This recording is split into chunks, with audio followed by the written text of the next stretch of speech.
wabarakatuh. Perkenalkan, nama saya Andi dengan NIM E0011911022. Nah, kali ini saya akan mempresentasikan salah satu materi dari pengantar ilmu manajemen. Nah, saya akan mempresentasikan sebuah materi yang berjudul pengorganisasian dan bagian-bagian lainnya. Sebelum saya masuk ke bagian intinya, lebih baiknya saya akan menjelaskan apa sih itu pengorganisasian. Nah, pengorganisasian itu sendiri merupakan salah satu untuk menetapkan, menggolongkan, dan mengatur berbagai macam kegiatan yang dipandang secara fisik yang tepat bagi suatu ruang lingkup suatu kerja. Nah, untuk ruangan laboratorium serta penetapan tugas dan wewenang seseorang, pendelegasian wewenang dalam meneruskan untuk mencapai tujuan yang telah disepakati sebelumnya. Nah, perlu teman ketahui, pengorganisasian itu merupakan salah satu bentuk dari struktur organisasi. Nah, apa itu struktur organisasi?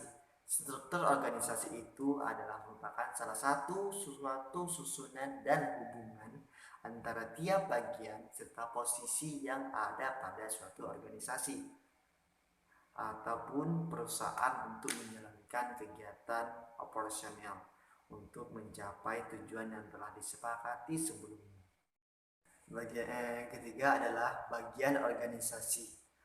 Di dalam suatu organisasi terdapat 6 bagian organisasi.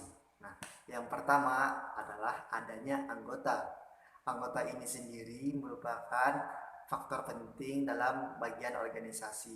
Bagaimana tidak, tanpa adanya anggota maka tidak akan ada pula organisasi.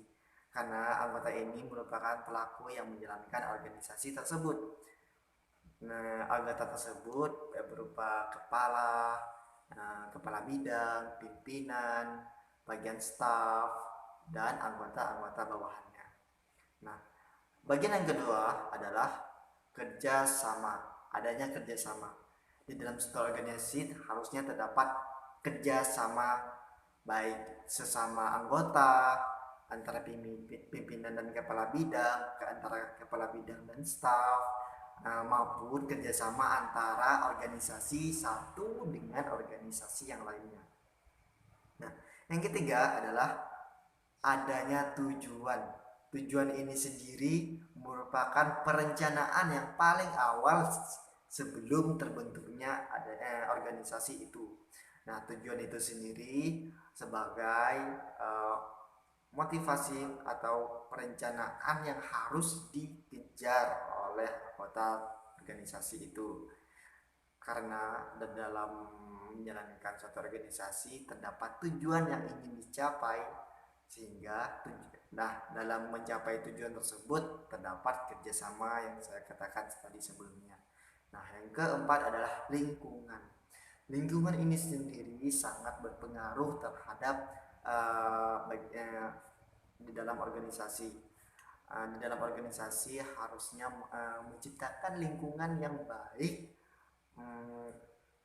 dan mendukung dalam perencanaan organisasi tersebut tadi. Nah, baik berupa kenyamanan suatu organisasi dalam dijalankan oleh anggota maupun yang lainnya. Nah, yang kelima adalah peralatan. Dalam suatu organisasi terdapat peralatan-peralatan yang kita gunakan dalam mencapai tujuan tersebut. Karena peralatan tersebut merupakan faktor yang sangat penting juga untuk mencapai tujuan yang telah disepakati sebelumnya. Harus ada peralatan yang mendukung untuk mencapai tujuan yang dicapai. Nah, yang keenam ataupun yang terakhir adalah komunikasi. Tanpa adanya komunikasi, seseorang tidak bisa menjalankan suatu kerjasama, baik berupa komunikasi yang berupa perintah ataupun komunikasi dalam menjalankan semua struktur organisasi tersebut. Seperti itu. Nah, ya oke, saya rasa cukup sampai di sini materi yang saya sampaikan. Kurang dan lebihnya saya mohon maaf. Kesalahan datangnya dari saya sendiri dan yang benar datangnya dari Allah Subhanahu wa taala. Wassalamualaikum warahmatullahi wabarakatuh.